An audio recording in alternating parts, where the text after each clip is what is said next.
কি দেখছো? তোজোকে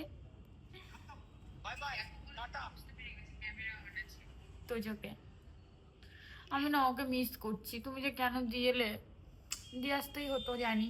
আর কি মানে আমার এত খারাপ লাগে না, ওকে ভীষণ মিস করি জানো তো। আমার মনে হচ্ছে ও যদি বাড়িতে থাকতো হয় এখানে, নাহলে এখানে, নাহলে ওখানে, নাহলে আমার জামা কাপড় নিয়ে কাড়াকাড়ি, ক্লিপ নিয়ে দৌড়ে চলে যেত। আজকে সারাদিন ক্লিপ যেমন তেমন পড়ে রয়েছে। আমি এত মিস করি সব জানো তো। সব থেকে বেশি এগেনস্টে আমিই ছিলাম। তুমি যখন ওকে এনেছিলে আমি মনে হচ্ছে কি ঝামেলা করেছিলাম, চলে গেছিলাম বাড়িতে। আমার একদম ভালো লাগতো না, কারণ কি বলতো আমি জানতাম যে এই যে একটা হয় না, আমি পুরো বাড়ির মধ্যে এখন বন্দি থাকি। আগে কি হতো মানে সন্ধ্যাবেলাতে একটু না বেরোতে পারলে ভালো লাগতো না, সারাদিন ঘর বন্দি হয়ে থাকতে ভালো লাগতো না। এই ভয়টা আমার ভীষণ করেছিল, যে কারণে না মানে আমাকে না অনেকে জিজ্ঞাসা করে, অনেকে পছন্দ করে না ডগি নিতে চায়। আমি প্রথম প্রথম আমি ডগি ভালোবাসতাম না, কোনো পশু প্রাণীকে ভালোবাসি না এমনটা নয়, কিন্তু আমার না এটা ভয় লাগতো যে ও একটা রেসপন্সিবিলিটি না, একটা মানে একটা জীবিত প্রাণ বাড়িতে নিয়ে আসা।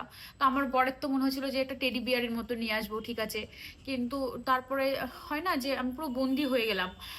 তখন ভীষণ বিরক্ত হতাম, ভীষণ বিরক্ত। কিন্তু এখন না মানে সত্যি কথা বলতে আমার ওকে রেখে যেতে কষ্ট হয়। কোথাও যা মানে গেলে মনে হয় আমি ঘুরতে এসেছি, বাচ্চাটা তো ঘরের মধ্যেই বন্দি আছে। ওকে ওর পায়ে যা রান, ওকে ছেড়ে দিলে এক দৌড়ে যে কোথায় চলে যাবে, কিন্তু আমাদের জন্য মানে চুপচাপ থাকে বাড়ির মধ্যে, কখনো কোনো ইয়ে নেই, শুধু আমরাই ওর মানে পৃথিবী।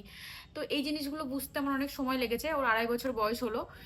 তো যদি কেউ রেসপন্সিবিলিটিটা নিতে না পারো, যেমন আমি খুব ভালোভাবে একসেপ্ট করে নিয়েছি। এখন যদি ও বাড়িতে না থাকে, হ্যাঁ এটা ঠিক কথা যে ও বাড়িতে আছে বলে এক্সট্রা অনেক কাজ থাকে, মানে লোম এটা ওটা সেটা অনেক নোংরা। আমি তো ফার্নিচার ওই জন্য কিনছি না, অনেক মানে ইচ্ছা আছে